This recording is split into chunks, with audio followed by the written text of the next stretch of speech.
The scent of We are lilies and very feigned excited regret hung about our thick and new heavy in the scholarship funeral home fund air.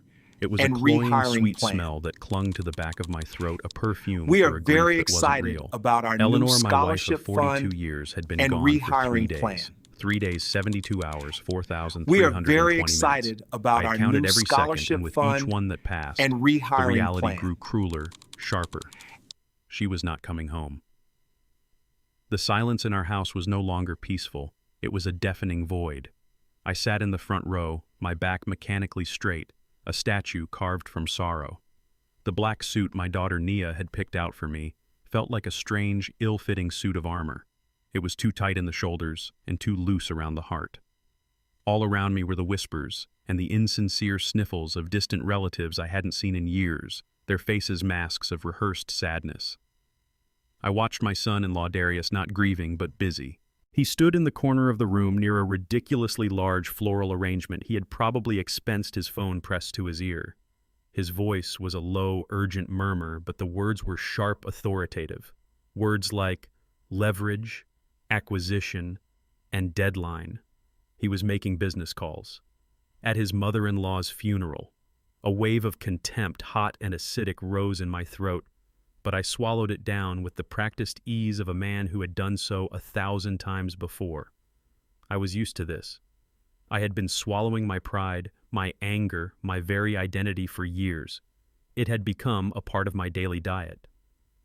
"Dad, sit up straight," Nia hissed as she slid in beside me, her own grief seemingly secondary to her sense of propriety. "People are watching." She didn't meet my eyes. She couldn't. Her gaze slid past me, landing on Darius with a faint, proud smile that broke my heart all over again.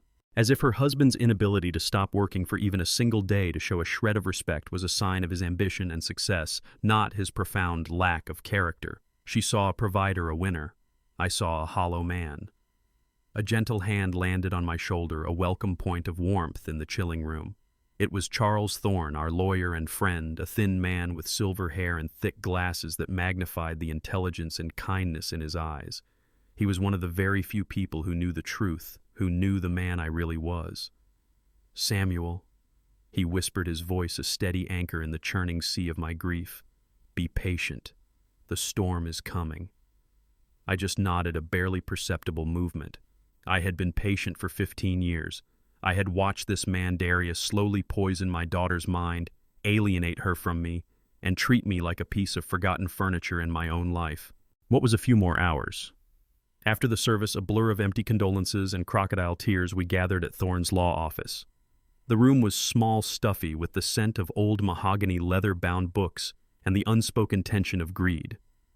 Nia sat across from me, her husband Darius beside her, one arm draped possessively over the back of her chair.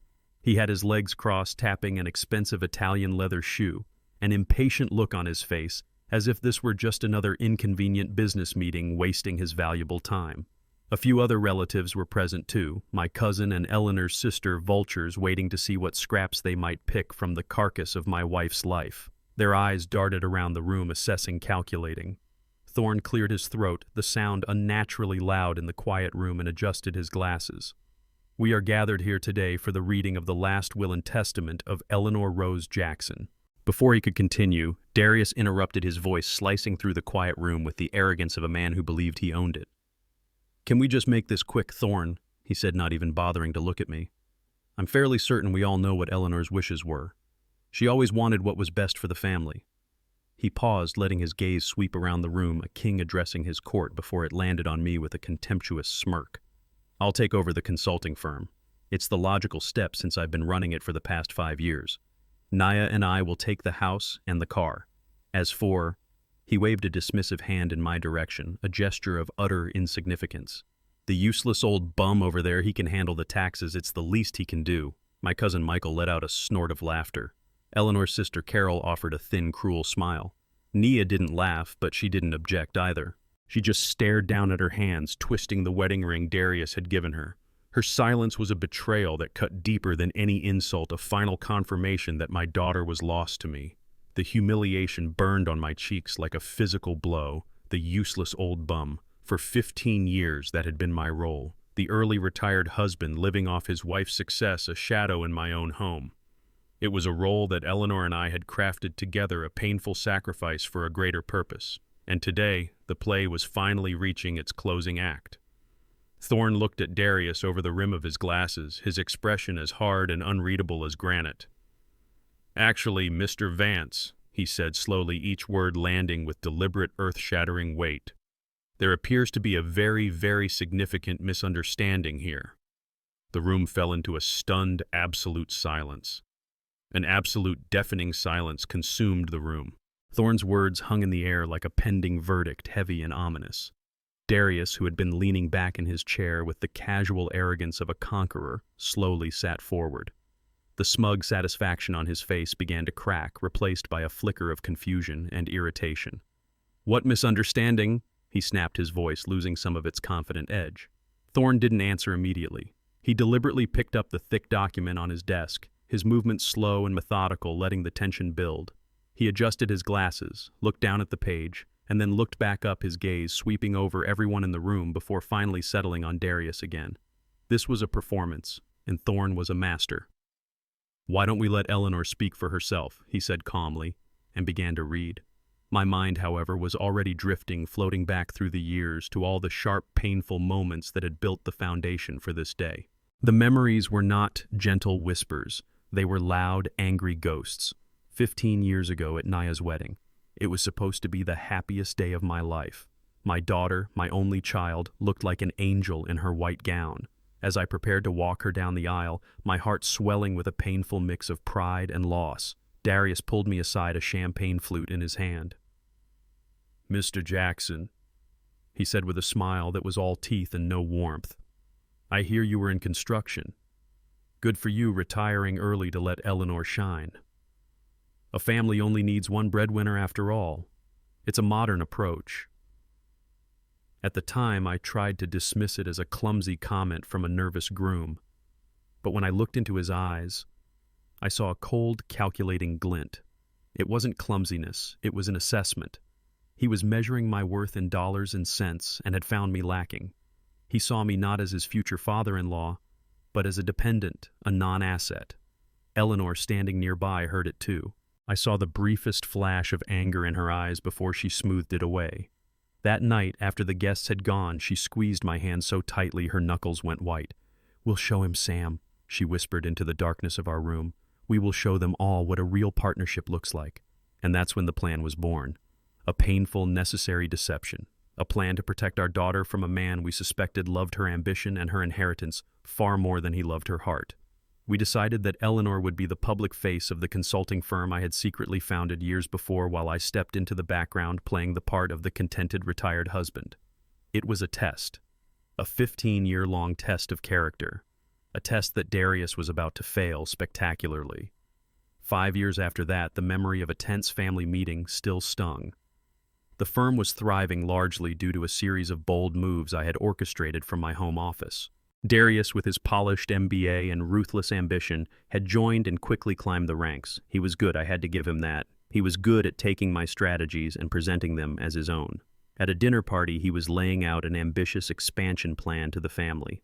"And that is why we must invest in the Asian market," he concluded, beaming as he received a round of applause from our impressed relatives. I couldn't help myself. "It's a good idea, Darius." I spoke up, my voice quiet but clear. "But have we considered the risks of the currency exchange? That market is incredibly volatile, and without proper hedging, our margins could be wiped out." The room went silent. The clinking of forks stopped. Darius turned to look at me, and his smile froze on his face. It was the look a predator gives to something that has dared to challenge it. "Thank you for your input, Dad," he said, dripping sarcasm on the word. "But perhaps we should leave the business talk to the people who actually understand it in this century." He turned to Eleanor, a clear power play. "Mom, what do you think?" Eleanor, my partner, my love, the woman who knew that the entire plan was one I had spent months developing, had to play her part. She gave me a fleeting, apologetic glance. "Darius has a point, Sam. He has the vision of youth. We have to trust him." It felt like a physical blow. To sit there and watch another man take credit for my work only to be publicly dismissed by my own wife. It was the loneliest I had ever felt, but I endured it, for the plan, for Naya. Now, as Thorne's steady voice read through the minor bequests in the will, a piece of jewelry to her sister, a small cash sum to a cousin, I saw the impatience growing on Darius's face. This was all just trivial noise to him, the opening act before the main event where he would be crowned king. Finally, Thorne reached the pivotal section. And to my loving husband, Samuel Jackson, I leave my collection of classic books and the vintage guitar he has always cherished. A dry, ugly chuckle escaped from Darius. "Old books and a guitar," he muttered just loud enough for everyone to hear. "How fitting." Thorne stopped reading. He slowly took off his glasses and began polishing them with a handkerchief. He looked up, his eyes locking onto Darius. "You find this amusing, Mr. Vance? I find it predictable." Darius shrugged, oozing confidence. "Now let's get to the important part. The company, the house, the assets." "How fascinating," Thorne said, setting his glasses back on his nose and pushing the will aside. "Because there's a small problem with your assumptions. The Jackson consulting firm, the house in the suburbs, and the luxury sedan in the driveway were never actually owned by Mrs. Eleanor Jackson." The room exploded in a symphony of gasps and shocked whispers. Nia's eyes widened, her face a mask of utter disbelief as she stared first at Thorne, then at Darius. "What do you mean I don't understand?" Darius shot to his feet, his chair scraping loudly against the polished floor. His face was turning a deep shade of crimson. "What the hell are you talking about? Of course they were hers. I've seen the paperwork." The scene from 15 years ago played out in my mind with perfect, painful clarity. It was the day of Nia's wedding, a warm afternoon in June where the sun seemed to bless everything it touched. My daughter, my only child, was a vision in white lace and silk. Her smile was radiant, her happiness so pure it was almost a physical presence in the room. As I stood beside her waiting to walk her down the aisle, my heart swelled with a kind of beautiful sorrow that only a father can know. I was giving away my greatest treasure. I just didn't know I was giving her to a pirate. Just moments before the music started, Darius approached me. He was handsome in his tuxedo, his smile polished and confident. He held 2 glasses of champagne, offering one to me. "To the future, Samuel," he said, his voice smooth as velvet. I took the glass, my mind focused on the speech I was about to give. He gestured towards Eleanor, who was across the room speaking with a guest. "Eleanor has built an incredible company, truly an inspiration." He then turned his gaze back to me, his eyes holding a look I couldn't quite place at the time. "I hear you were in construction. It was smart of you to retire early to step back and let her really shine. A family only needs one breadwinner after all. It's a very modern way of thinking." On the surface, it sounded like a compliment. A clumsy, perhaps, but well-intentioned remark from a nervous groom. I started to nod to offer a polite smile. But then I saw it, a flicker in his eyes. It was not admiration for Eleanor's success. It was an assessment. He was sizing me up, categorizing me. In his world of assets and liabilities, I was a liability, a dependent, a man who contributed nothing. The comment was not clumsy. It was a perfectly aimed dart meant to establish his position and diminish mine from the very beginning. I felt the blood drain from my face. Eleanor, as if sensing the shift in the air, had turned and was now watching us. She couldn't hear the words, but she could read the sudden tension in my shoulders, the way my smile faltered.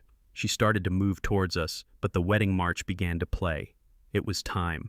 I walked my daughter down the aisle on unsteady legs, my mind reeling. I placed her hand in Darius's, forcing a smile as the man who had just branded me a freeloader looked me in the eye with fake sincerity. Later that night, long after the last guest had departed and the house was quiet, Eleanor and I sat in our living room. The scent of wedding cake still lingered in the air. She came and sat beside me on the sofa, taking my hand in hers. Her touch was warm, firm. "I saw him, Sam," she said softly. "I saw the way he looked at you." I let out a long breath I didn't realize I'd been holding. "He thinks I'm nothing, Elle. A freeloader living off my successful wife." "He's a fool," she said, her voice fierce. "He's a fool who sees the world through a balance sheet. He can't comprehend a partnership. He only understands hierarchy." We sat in silence for a moment, the weight of what we had just learned settling over us. We had seen a glimpse of our new son-in-law's true character, and it was cold and hard as steel. Our daughter was married to a man who would only ever value what he could measure. "We have to protect her," I said the words heavy in my mouth. Eleanor squeezed my hand, her knuckles white.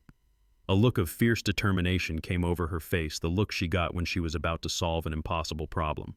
"We will," she whispered into the darkness of the room. "We won't just protect her, we will test him. We'll let him think he's the king. We'll let him believe the story he wants to believe." She looked at me, her eyes shining with a defiant light. "And one day, Sam, we will show him what a real partnership looks like. We'll show them all." That was the night the plan was born. A painful, necessary deception. A long game designed not for revenge, but for truth. We would wear our masks, play our parts, and wait. We would wait for the day when Darius's true nature would be revealed not by our words, but by his own actions. My mind jumped forward another 5 years to a memory that still felt like a fresh wound. We were at a large family dinner held at a prestigious downtown restaurant. The occasion was to celebrate the company's 5th consecutive year of record-breaking growth. The air was thick with the scent of expensive wine and self-congratulation. Darius, of course, was at the head of the table, holding court like a king. He was no longer the junior executive trying to impress his in-laws. He was the chief operating officer, a man puffed up with a sense of his own importance. He had just finished a toast to Eleanor, who sat beside him, looking elegant but weary. Then he launched into a presentation of his next grand vision, a major expansion into the European market. He spoke with passion and charisma, using charts and projections he had printed out. The family listened, captivated by his confidence. I listened, my stomach twisting into a tight, bitter knot. Because his grand vision was my grand vision. It was the detailed 50-page strategic plan I had spent the last 6 months developing in the solitude of my home office, a plan I had passed to Eleanor, who had then presented it to Darius as a rough idea for him to flesh out. He presented my research, my risk assessments, and my financial models, all without a single note. He had memorized my work and was now performing it as his own. When he finished, the table erupted in applause. My cousin Michael clapped him on the back. "Brilliant, Darius, absolutely brilliant." I felt a surge of something I couldn't suppress. It was not just about the credit, it was about the integrity of the work. He had presented the plan, but he had missed the most critical subtlety. "It's a strong plan, Darius," I said, my voice cutting quietly through the celebratory noise. The table fell silent. All eyes turned to me, the retired old man who rarely spoke about business. "But your projections for the German market seem aggressive. Have you factored in the new trade tariffs being debated in their parliament? If they pass, it could shrink our profit margins by nearly 20% in the first year alone." The silence that followed was heavy and uncomfortable. I had just exposed a flaw, a significant blind spot in his supposedly perfect plan. I saw a flash of pure fury in Darius's eyes before he masked it with a condescending smile. He let out a short, dismissive laugh. "Thank you for your input, Dad," he said, drawing out the word with biting sarcasm. "It's a minor detail, the kind of thing we have teams to handle." He then waved a hand in my direction as if shooing away a fly. "But perhaps we should leave the complex business talk to the people who actually understand it in this century." The insult was sharp, public, and designed to put me back in my place. The message was clear: your time is over. You are irrelevant. I looked around the table at the faces of my family. No one met my gaze. They just stared at their plates, suddenly fascinated by their dinner rolls. Then came the part that truly broke me. Darius turned his condescending smile on my wife. "Right, Eleanor?" he asked, putting her on the spot in front of everyone. It was a power play, forcing her to choose a side. I looked at Eleanor, my heart pleading with her. For a moment, our eyes met across the table. I saw a universe of pain and apology in her gaze. I saw her silent struggle. But the plan. We had to stick to the plan. She drew a steadying breath and gave Darius a small, tight smile. "Darius has a point, Sam," she said, her voice steady despite the tremor I knew she was hiding. "He is on top of the details. We have to trust his leadership on this." It felt like the floor had fallen out from under me. To be publicly neutered by my son-in-law was one thing, but to have my wife, my partner in this silent war, be the one to hand him the knife was a different kind of agony. Intellectually, I knew why she did it. It was a strategic move to preserve her cover, to keep Darius's trust so our larger plan could succeed. But in that moment, all I felt was the searing pain of betrayal. I was utterly alone, a ghost at my own feast, listening to a thief being praised for stealing my voice. I said nothing for the rest of the dinner, the taste of ashes in my mouth. The final memory, the one that served as the true catalyst for this day, was the sharpest and most cruel. It happened 2 years ago at Christmas. The scene was perfectly set at Nia and Darius's large, impeccably decorated home. A towering Christmas tree glittered with expensive ornaments in the corner, and a mountain of professionally wrapped presents sat beneath it. The air smelled of roasted turkey and pine, a manufactured scent of family and warmth that felt like a lie. I had spent weeks searching for the perfect gift for my grandson Leo. He was 8 years old and fascinated by how things worked. I found a vintage, intricate model train set, the kind with detailed little engines and cars that I knew he would love. It was a piece of my own childhood I wanted to share with him. When he unwrapped it, his eyes lit up with genuine delight. "Wow, Grandpa, look at this!" he yelled, pulling out the heavy locomotive. He was about to ask me to help him set it up when Darius swooped in. "That's a nice antique, Dad," Darius said, patting me on the shoulder with a condescending air. He then placed a large, glossy box in front of Leo. "But I think you'll like this a little better, champ." It was the newest, most expensive gaming console on the market. Leo's attention shifted instantly, the train set completely forgotten on the floor. Darius looked at me and winked as if we were sharing a joke. "Kids these days, Sam. They want the future, not the past." The message was clear. I was the past. I was obsolete. Nia saw the whole exchange, saw the hurt in my eyes and the way my shoulders slumped.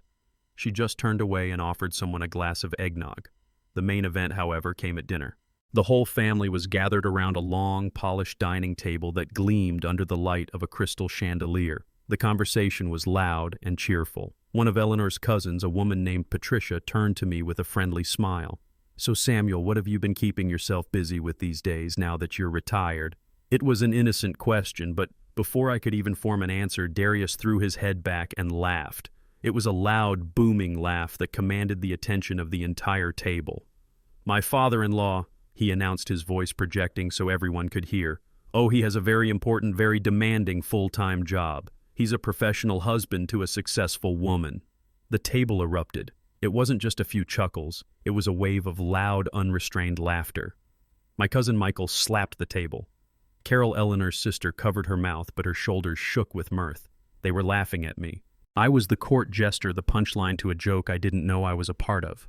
I looked across the table at my daughter. Nia was smiling. It was a weak, strained smile, the kind you give when you're uncomfortable but too scared to speak up. But it was a smile nonetheless.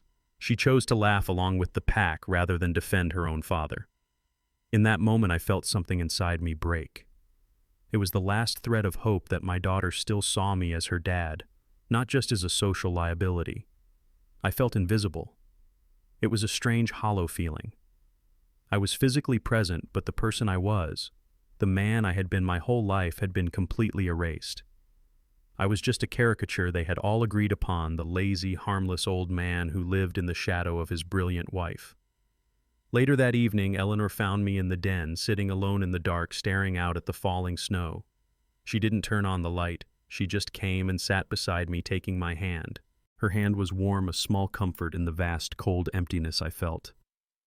"I'm sorry, Sam," she whispered, her voice thick with emotion. "I am so sorry." "It's not your fault," I said, my own voice raspy. "It's the part we chose to play.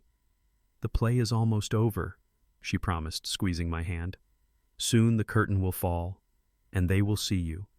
I promise you they will finally see you." I held on to that promise. It was the only thing that got me through that night and through the 2 years that followed. It was the promise of a reckoning. The cancer arrived like a thief in the night, swift and merciless. Our home, once filled with the sound of Eleanor's laughter and the music she loved, grew quiet.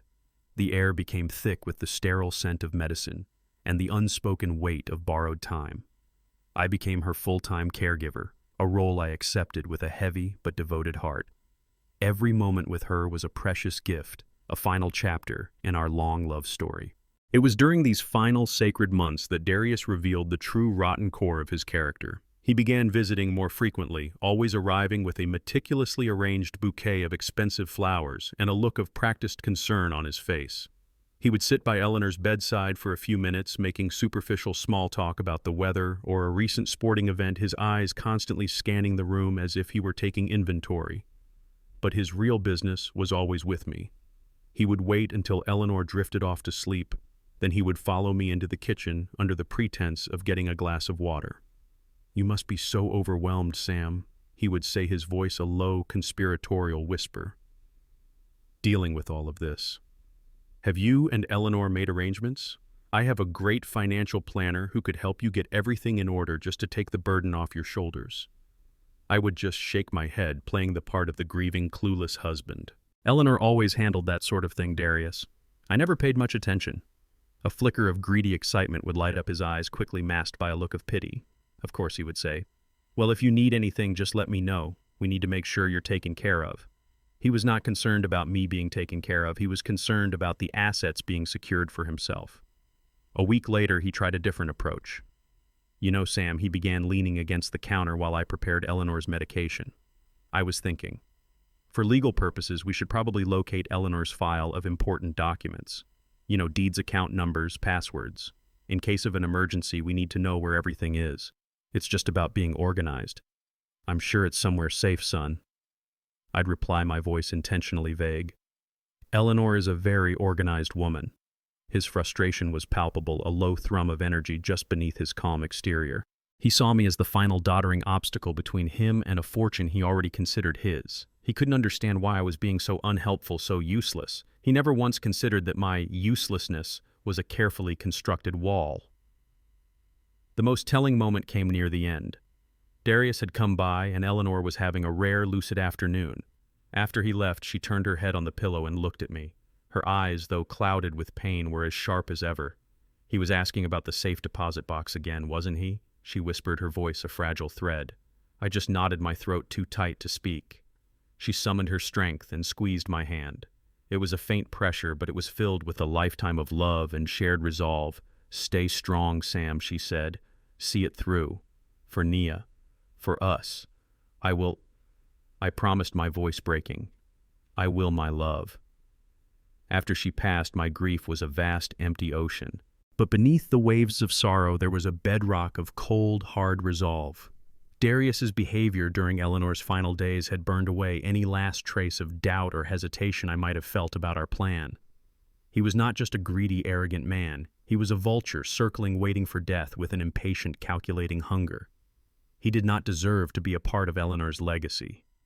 He deserved to be exposed. He deserved to be erased. Her final wish was not just a plan for justice. It was a sacred promise I intended to keep. Darius's furious accusation, I've seen the paperwork echoed in the small, suffocating conference room. He stood there, chest puffed out, face flushed with a mixture of rage and indignation. He was a man who was not used to being contradicted, a king whose divine right had just been questioned by a mere courtier. He expected the lawyer Charles Thorne to stammer, to apologize, to admit a clerical error had been made. Instead, Thorne simply met his gaze with a look of profound, unshakable calm. He did not flinch. He did not raise his voice. He simply adjusted the papers on his desk and spoke with the quiet authority of a man who held all the cards. "Please sit down," Mr. Vance Thorne said, his tone polite but firm. "We have not yet concluded."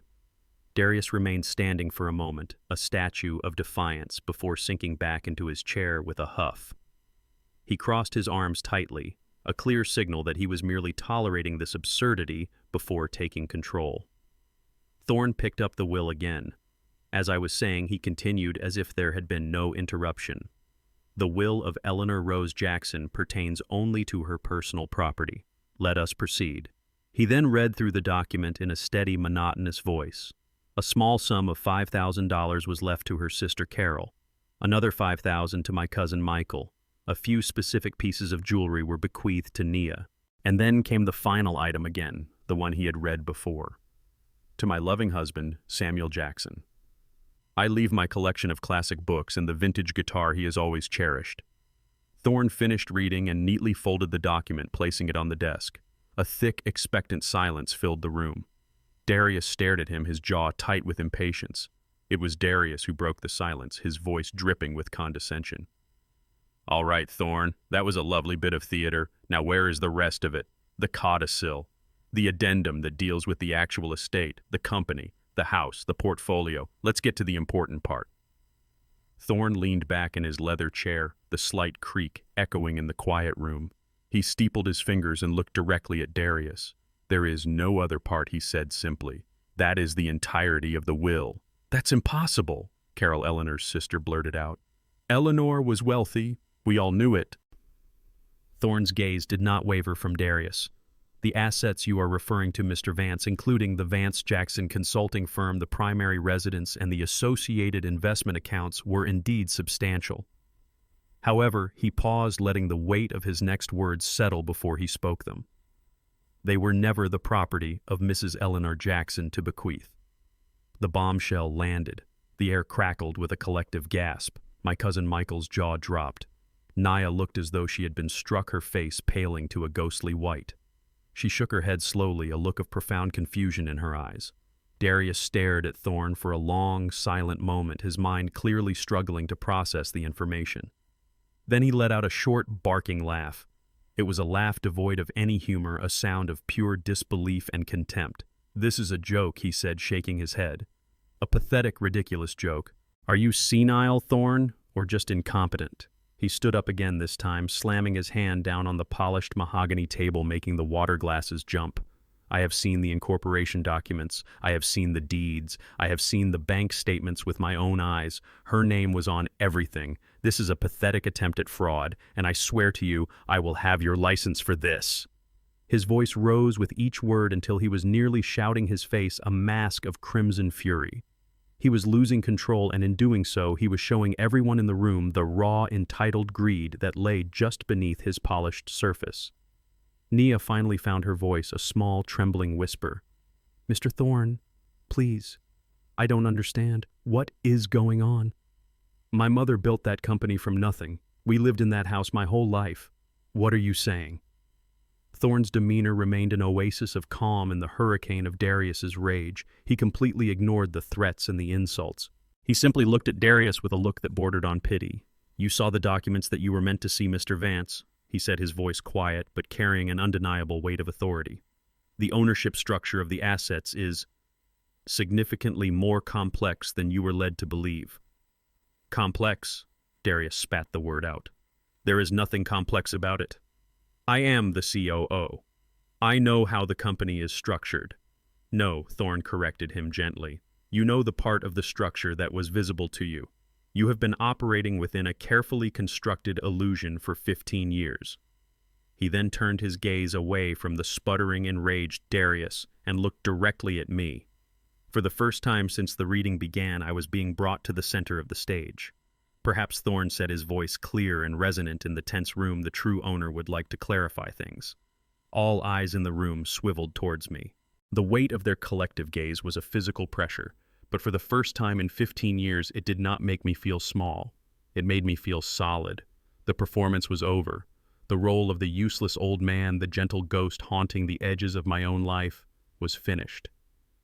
I rose from my chair, not with the creaking hesitation of an old man, but with a slow, deliberate motion that felt powerful. I smoothed the front of my suit jacket and looked directly at my son-in-law. "Darius," I began, and the sound of my own voice, calm and steady in the tense silence, seemed to surprise everyone, including myself. "You are correct about one thing. You have seen the paperwork." I paused, letting him cling to that small victory for a fleeting second. "But what you saw was a carefully constructed fiction, a story written for a very specific audience of one, you." I took a step forward, moving to the head of the table where a true leader should stand. "The company was never Eleanor's to give away in a will," I stated, my voice clear and unwavering, "because it was never hers in the first place. It belongs and has always belonged to a parent corporation. Its name is Samuel Jackson Holdings, LLC. A wave of stunned silence washed over the room. Naya looked at me as if she had never seen me before, her mouth slightly agape. My cousin Michael's eyes were wide with disbelief. Then Darius shattered the silence with a loud, ugly laugh. It was not a sound of amusement. It was a sound of pure, arrogant disbelief. "Samuel Jackson Holdings," he scoffed, shaking his head as he looked around the room, seeking allies in his ridicule. "Seriously, you, the man who needs help figuring out how to work the television remote, wants us to believe he has a holding company. This is the most pathetic, desperate thing I have ever heard." He turned to Nia. "Honey, your father has clearly been affected by grief. He's delusional." I did not argue. I did not raise my voice. I simply gave a small, almost imperceptible nod to Charles Thorne. Thorne understood immediately. He picked up a small remote from his desk and pressed a button. A large screen previously hidden behind a wood panel on the wall descended smoothly. It flickered to life and two faces appeared broadcasted into the room via a secure video link. They were the faces of two serious, impeccably dressed professionals sitting in what was clearly a high-end corporate office. Darius's laughter died in his throat. The color drained from his face. He recognized them. The man on the screen, sharp and focused, was Marcus Cole, a man Darius knew as a senior financial consultant for the firm. The woman beside him with an expression of no-nonsense intelligence was Denise Perry, the head of the external legal counsel team. "Good morning, Mr. Jackson," Marcus Cole said, his voice crisp and professional. "Denise and I are ready when you are, sir." The word "sir" landed in the room like a grenade. Darius stumbled back a step, his eyes wide with a dawning, horrified understanding. He looked from the screen to Thorne and then to me. The carefully constructed world he ruled was beginning to fracture, the ground beneath his feet turning to dust. "Marcus, Denise," he stammered, his voice suddenly small. "What is the meaning of this? What are you doing?" It was I who answered. I turned my full attention to Darius, and for the first time I let him see the real man. I was not the harmless shadow I had pretended to be. "They are doing their jobs, Darius," I said, my voice cold and precise. "Marcus is my chief financial officer. Denise is my head of legal. And you, for the last 15 years, have been an employee." "No," he whispered, shaking his head in denial. "No, that's not possible." "Oh, it's very possible," I continued, beginning the systematic dismantling of his reality. "Let me refresh your memory. Do you remember Project Nightingale, the acquisition of that tech firm in Austin 3 years ago? You thought it was Eleanor's brilliant idea to use a shell corporation for the purchase to avoid alerting competitors. It was my idea. And that shell corporation was and is a wholly owned subsidiary of my holding company." I watched as the memory registered on his face, the first crack in his dam of denial. I pressed on, relentless.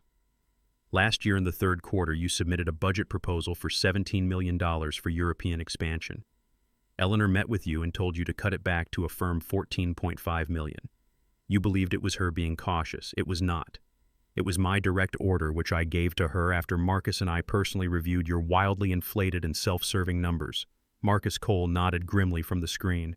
"We found discrepancies in your projected vendor costs, Mr. Vance." Darius was pale now, sweating. He looked at Naya, a desperate, pleading look, but she was just staring at me, her expression a whirlwind of confusion, shock, and a dawning, terrible understanding. I delivered the final, most personal blow. "And do you remember that disastrous venture into the South American market you pushed for 6 years ago, the one that you buried in the books after it lost us nearly $2 million? I was the one who authorized the write-off. I was the one who absorbed the loss through a different division, so it would not tarnish the public record of Eleanor's company. I did it to protect my daughter's husband, to protect her from the humiliation of your failure." I took a final step towards him until we were only a few feet apart. He flinched as if expecting a physical strike, but my words were far sharper than any fist. "For 15 years you looked at me and saw a fool. You saw a ghost, a relic from a bygone era. What you failed to understand, Darius, is that a ghost can go anywhere. A ghost can listen to every conversation. A ghost can read every report. A ghost can see everything." My final words, "a ghost can see everything," hung in the dead air of the room, an epitaph for the man Darius thought he was. He stared at me, his face a canvas of disbelief and dawning terror. The arrogant, untouchable CEO was gone, replaced by a cornered animal beginning to understand the true nature of the trap he was in. He opened his mouth, then closed it again. No words, no clever retorts, no sarcastic dismissals left in his arsenal. For the first time in his life, Darius Vance was speechless. I did not give him a moment to recover. I gestured towards the screen where my CFO and head of legal waited patiently. "You see, Darius, your biggest mistake was your lack of imagination," I said, my voice calm and methodical like a professor explaining a complex theorem. "You thought you were the CEO of Jackson Consulting. It was your grand title, the kingdom you believed you ruled. But Jackson Consulting is just one small branch of a much larger tree, a tree with roots so deep and branches so wide you couldn't even comprehend its scale. On my signal, Marcus Cole's image was replaced by a complex organizational chart, At the very top in a large, bold box were the words, Samuel Jackson Holdings, LLC. Branching down from it were dozens of other companies, a diverse portfolio spanning real estate, technology, and manufacturing. And near the very bottom, a tiny, almost insignificant box connected by a long, thin line were the words, Jackson Consulting. You were never the king, Darius, I said softly. You were merely the manager of a very small, very remote outpost. An outpost I allowed you to run as a test of character, of integrity, of loyalty, a test which you have failed in every conceivable way. I walked over to the leather briefcase I had placed by my chair when I first arrived. I clicked it open and pulled out a thick, heavy binder at least 4 inches thick, bound in black. I walked back to the table and dropped it in front of Darius. The thud it made was loud and final, a sound of judgment. This, I said, tapping the cover, is your report card. I flipped it open. The first section was titled, Financial Misappropriation. It was filled with spreadsheets, copies of credit card statements, and falsified expense reports. Let's start with the small things, I said, my voice laced with ice. The business trip to the Bahamas last spring, the one with fake invoices for a conference that never actually existed. We have the real receipts from the resort Darius, the ones for the couple's massages and the private yacht rental. A lovely time for you and your mistress, I'm sure. Nia let out a choked gasp. She stared at Darius, her expression of confusion now hardening into one of cold, crystalline fury. I turned the page, the bonuses you awarded to non-existent employees, which were then funneled into an offshore account. Marcus here is an expert at forensic accounting. It took him less than a day to unravel your pathetic little scheme. I kept turning pages, each one a new sin. The inflated vendor contracts, the personal luxuries billed as office expenses. The theft was systematic, arrogant, and it totaled over $250,000. Then I stopped at a new section. Personnel. My voice dropped, losing its cold, analytical tone and gaining a dangerous edge of personal anger. The money is just money, Darius. It's replaceable. But this, I said, my finger jabbing at a name on the page, this is what I can never forgive. I looked him dead in the eye. Brenda Jones, a loyal receptionist who worked for this company for 10 years, a single mother. You fired her without severance because her sick child's frequent doctor appointments were an inconvenience to your schedule. From the screen, Denise Perry's voice cut in sharp and professional. A clear and egregious case for a wrongful termination lawsuit, Mr. Jackson, with punitive damages. And Kevin Carter, I continued, relentless. A brilliant young man in the marketing department, the Next Horizon campaign that won you that industry award 2 years ago, the one you took full credit for at the ceremony. We have his original draft proposals time-stamped 3 weeks before you ever presented the idea as your own. I closed the binder. The finality of the sound echoed in the room. So you have 2 paths forward, Darius, I said, laying out his future. Path 1, you will sign this resignation letter right now. It includes a full confession to financial fraud and a legally binding repayment schedule for the $250,000 you stole. You will then pack your bags, you will leave the city, and you will disappear from my daughter's life. You will have no severance, no references, and if you ever try to work in this industry again, I will personally see to it that this file is sent to every major firm in the country. I paused, letting the severity of that option sink in. Path 2, I said, gesturing to the screen, is much simpler. I can have Marcus press a single button on his computer. When he does, this entire file, a file that my legal team has spent over a year preparing, will be sent directly to the district attorney's office. You will face federal charges for fraud, embezzlement, and corporate theft. You will be arrested. You will be tried. And I assure you, you will go to prison for a very long time. The last of his arrogance finally shattered. His entire body seemed to collapse inward. He was reduced to a desperate, broken man. He turned to the one person he thought could save him. He looked at Nia, his eyes brimming with tears of self-pity. "Nia, honey, please," he whimpered, his voice cracking. "Don't let him do this to us, to our family. I made mistakes. I can fix this." Nia stared back at him, but her face held no pity. There was no love, no sympathy. There was only a cold, profound disgust, the look you would give to a stranger who had revealed themselves to be a monster. "There is no us anymore, Darius," she said, her voice quiet but stronger than I had heard it in years. "There is no family. There is only you and what you have done. You did this." She then turned her back on him, a final complete severance. It was over. He was utterly and completely alone. Charles Thorne slid the resignation papers and a pen across the table. For a long moment, Darius just stared at them.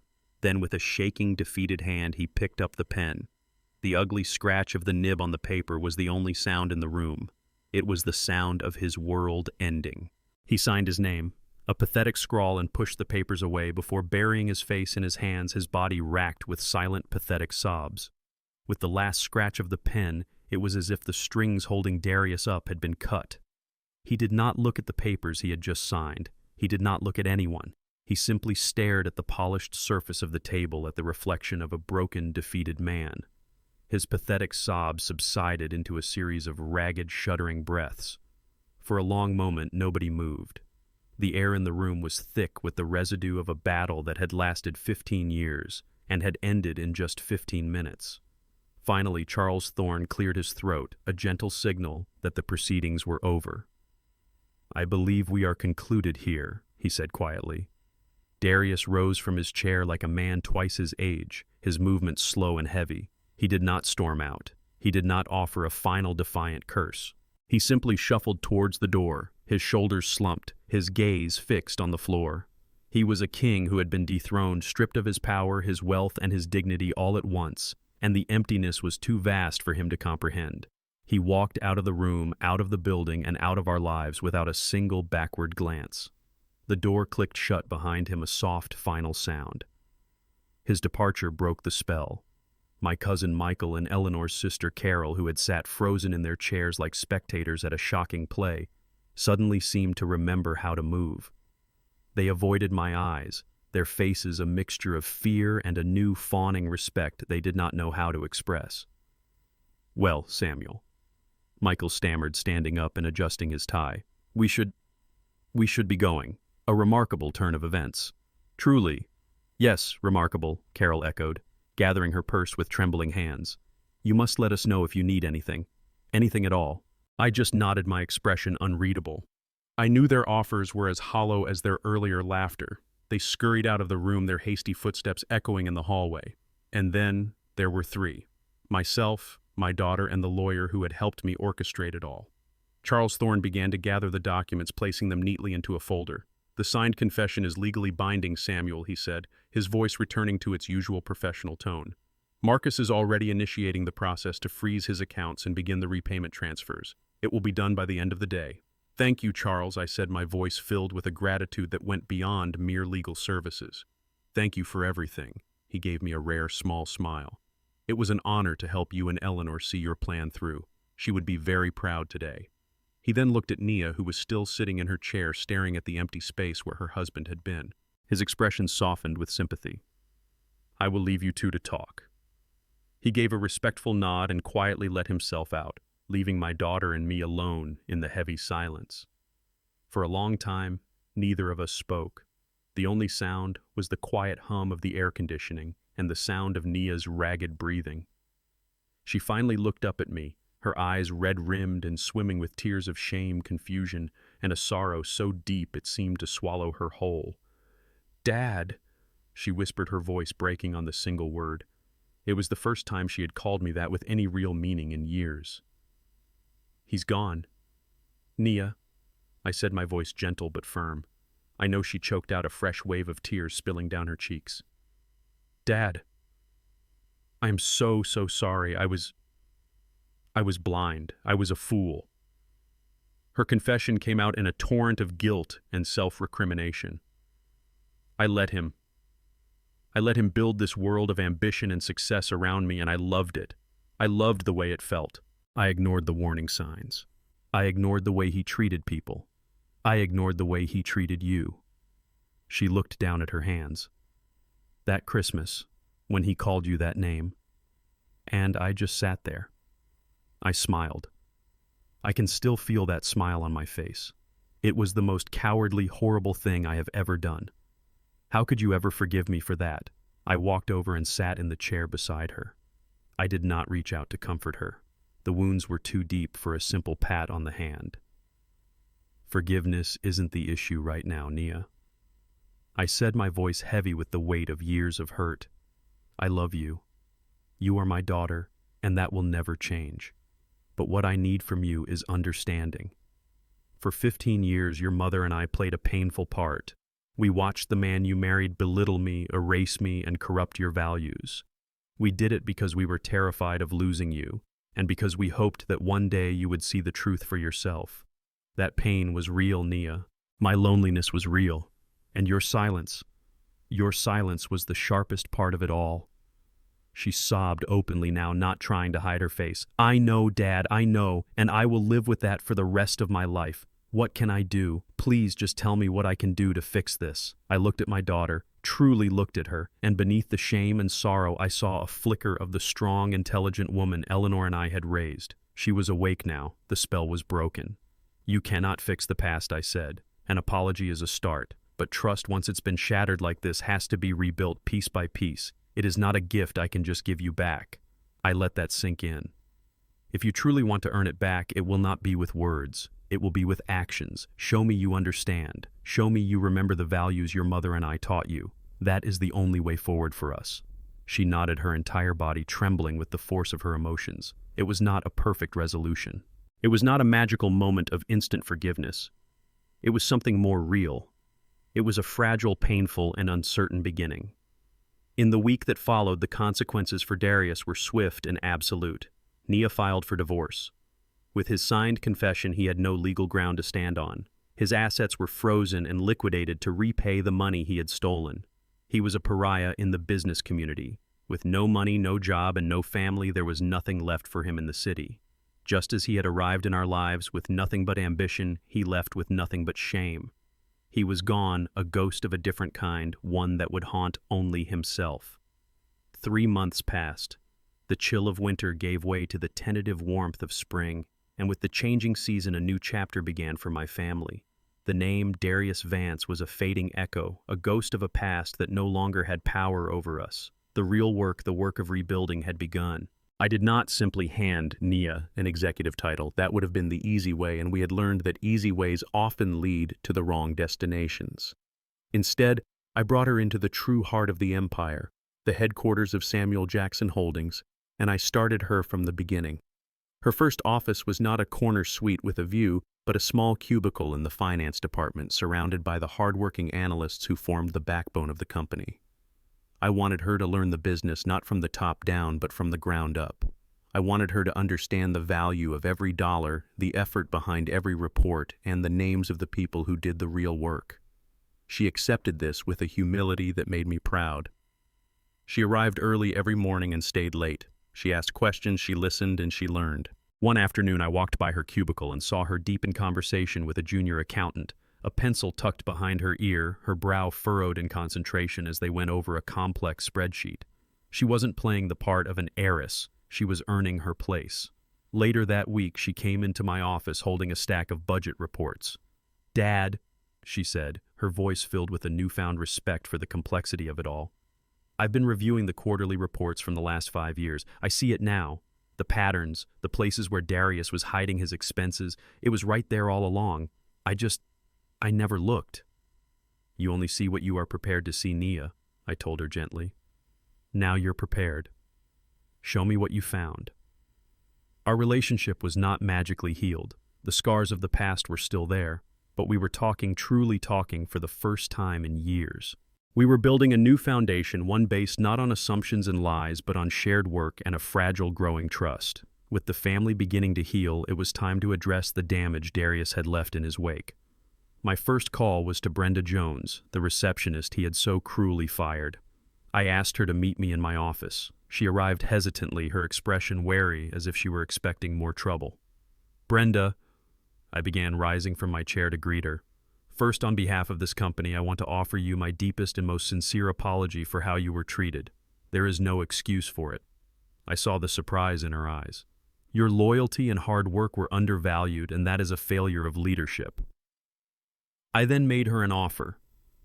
"I am creating a new position, head of office administration, for the entire headquarters. It comes with a significant raise and expanded responsibilities. The job is yours if you want it. We also will be providing full back pay for the time you were wrongfully dismissed." Tears welled in her eyes as she accepted. In that moment, I felt I was honoring Eleanor's memory more than any monument could. Next, I called Kevin Carter, the brilliant young marketer, into my office. He was nervous, clutching a notepad. "Kevin," I said, "I've reviewed the original files for the Next Horizon campaign. It was a brilliant concept, your concept." He looked stunned, speechless. "Sir, You don't need to say anything," I cut him off. "Talent and integrity should be rewarded, not stolen. We are launching a new global initiative next quarter. It will be the biggest marketing push in this company's history, and I want you to lead it. You will have the full budget, the full team, and my full support. Show me what you can do." The look of gratitude and determination on his face was all the thanks I needed. Finally, I met with Charles Thorne and the board of my foundation. We officially established the Eleanor Rose Jackson Scholarship Fund, an endowment dedicated to providing university educations for underprivileged students in our community with a special focus on supporting single mothers like Brenda. The wealth that Darius had coveted, the money he saw only as a means to acquire power and luxury, was being transformed into a force for good, a true legacy of my wife's generous spirit. That evening, I sat alone in my real office, the one hidden in plain sight for so long, and looked out at the sprawling city below. The sun was setting, painting the sky in hues of orange and purple, and the city lights were beginning to glitter like a carpet of scattered diamonds. For 15 years, I had been a ghost in my own life, a man behind a curtain. The test was over, the truth was out, and I was finally free. The victory was not in the money or the power. It was in this quiet moment of peace. It was in the healed relationship with my daughter. It was in the justice I was able to deliver. Eleanor's picture sat on my desk, her smile as bright as I remembered. I could almost hear her laughing, a sound of pure joy and approval. I had kept my promise. I had seen it through. My name was Samuel Jackson, and after a long and painful journey, I was finally whole again. True strength isn't measured by the noise you make, but by the weight of your silence and the impact of your actions when you finally choose to speak. Respect is earned in the quiet moments of integrity, not in the loud halls of arrogance. It's a currency you can't inherit.